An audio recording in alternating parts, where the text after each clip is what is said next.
To introduce some of the basic concepts about object-oriented programming, let's create a game. And since your fragile little brains apparently can't handle violence, um, we'll just make it about poking, and I'll call it PokeyMan. And the idea is you will have an amount of patience, and every time you get poked, your patience goes down. And when you get to 0 patience, you lose. And you play against other players and poke each other, and we'll do something like that. So the main method that I've got here is what I'm going to use to control the game. But from an object-oriented standpoint, what I want to do is I want to create a definition of the objects that I'm going to need in this game. And in this case, really all I'm talking about is a couple of players poking each other. So we need a definition of a player. So if I go into my projects here, here's my PokeyMan package. I'm going to add to this another class, and I'm going to create, we'll just call it a player. Now notice that, again, I'm using capital letter for the first letter of classes. Classes always need to start with a capital letter, and I'll click Finish. Now, I want to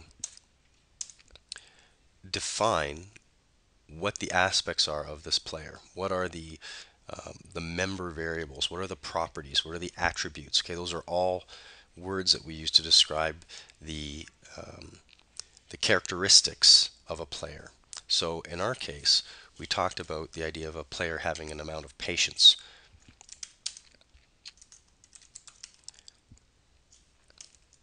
Okay, so the patience is sort of, you could think of it like health, right? But we're really just talking about how much patience they have until they lose their patience because they've been poked so much. Now, maybe they have some way of regaining patience. In other games, you have like a health pack. Let's say that a player can have a certain number of patience packs, a chill pill.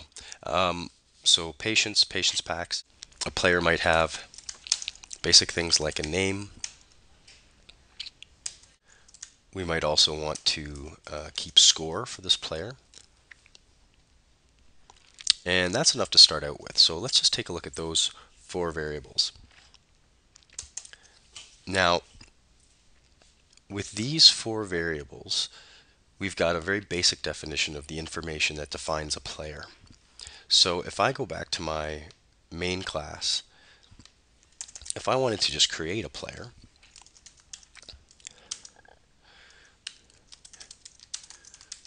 I can go ahead and create a new player,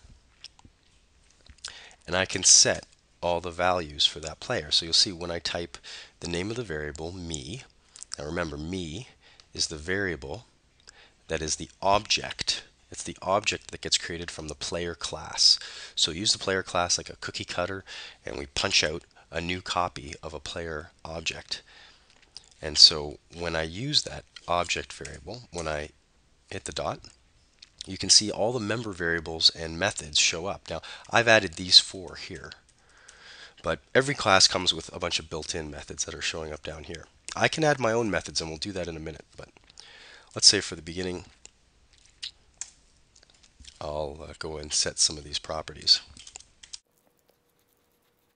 Now, the nice thing about using the dot is that it really helps you prevent,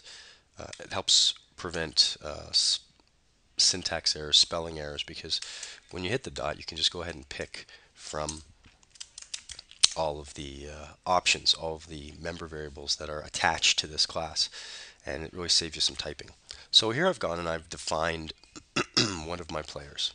One of the problems with this scenario is that maybe as the person who created the player class, I only want it used certain ways. Like, for example, I don't want a player's patience to ever be set to a negative number. Like, the player should never have negative 200 patience, or the player should never have a negative number of patience packs, or a negative score. Or, for example, maybe they should never be allowed to have a name that's blank. So I should be able to protect the data that's in this class so that people can't corrupt it and give it data that would essentially break the object and make it sort of not make sense. So luckily, there's a way to do this. Inside of our class, what we can do is we can hide these member variables by declaring them as private. Now, variables by default are public, which means that, as I was doing before, when I type me and hit the dot, I can see them right away. But if I make these private, you'll notice that when I go back to the main class, I suddenly get some errors. And you'll see you get this warning message that says name has private access. So what this means is that only methods within the class itself can actually change this member variable. So I'm not allowed to just go ahead and set this member variable to whatever I want. So what this lets us do is control how people interact with these variables inside the class. And I'll show you how we do that in a second. So if we go back here, there's a concept for working with classes and working with member variables in classes, getters and setters. So these are methods that are meant strictly to interact with the member variables, with the data. So a getter and a setter. A getter is a method that simply returns back the value of that variable. And a setter is a method that goes in and can change the value. It can set the value. So for a getter, for example, I'm going to make it public because I want other people to be able to access this method. So public int get patients. I'm going to just return the patient's value. Now I can also have a setter.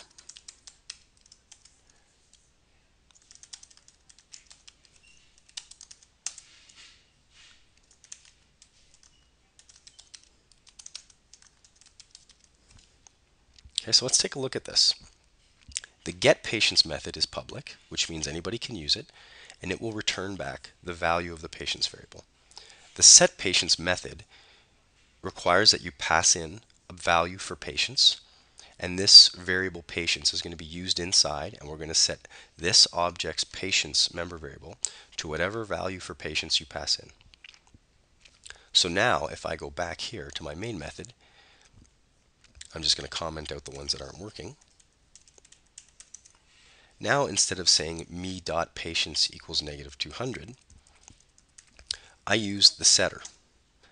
And so now you can see that I have some methods that are showing up here. The ones in bold are the ones that are defined as new methods in the class. So I'm going to pick the setPatients method, and I'm going to pass in -200. And if I want to print out the value of it, I can use getPatients to get the value of that patients variable. So if I run this, what it should do is it should change the player's patients value to -200 and then print it out. So let's see if that works. There you go. So you may think, well, what the heck was the point of that? Because we didn't protect the patients variable at all. We still set it to -200. Well, that's true. So what we have to do is we have to put some logic inside the setPatients method. What we can do is put in some decisions here and say if the patients that is passed in is greater than or equal to 0, then go ahead and set the patients value. This means that the patients value will only be set, this line will only run if a value that we accept is passed in here. In other words, a positive or 0 patients value. So now if I run this, you'll see patient should come out as 0. There it is. So that -200 did not get accepted. That -200 did not set the patients. I tried to call it, but it didn't work. My player class prevented that from happening by not running this line 22 here because this condition was false. So that's one example of data protecting. Okay, so that's protection of our data members. So you can go ahead and do that for all of your data members in whatever way is appropriate for them. You might want to protect the name from being blank. You might want to protect the score from being negative. Now, one great thing is that this is obviously a little bit time consuming to type out all of these methods. So the great thing is that NetBeans has a built-in ability to automatically generate setters and getters for you. So what I'm going to do is I'm just going to right click here and I'm going to go down to the option Insert Code. Okay, when I click on Insert Code, you can see I've got some options. What do I want to generate? And I'm going to pick Getter and Setter. Okay, when I click on Getter and Setter, I get a window that says, well, which getters and setters do you want to generate for this code? You'll notice that patience is not in there because it's already detected that there is a getter and a setter for patience. So I'm going to say, well, let's generate all of them, all the ones that are outstanding. I'm going to click Generate, and you can see that it automatically goes and generates my getters and setters.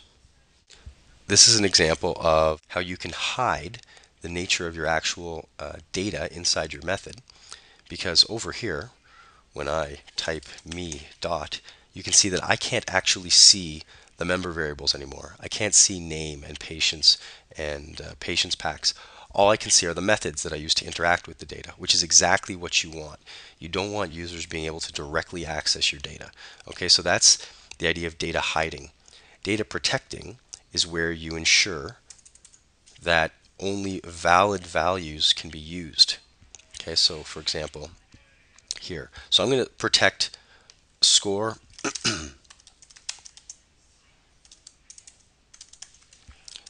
and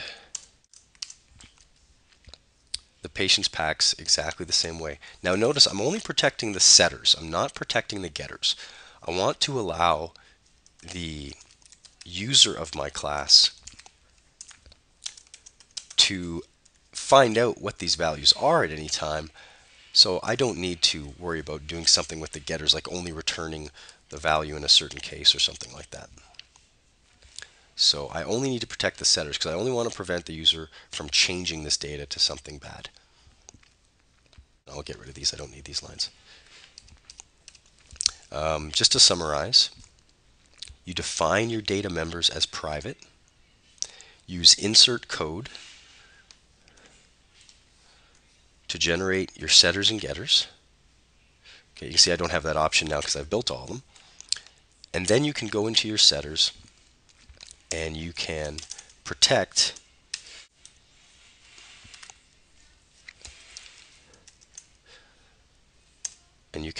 your member variables by using decisions to prevent them from being set to bad values.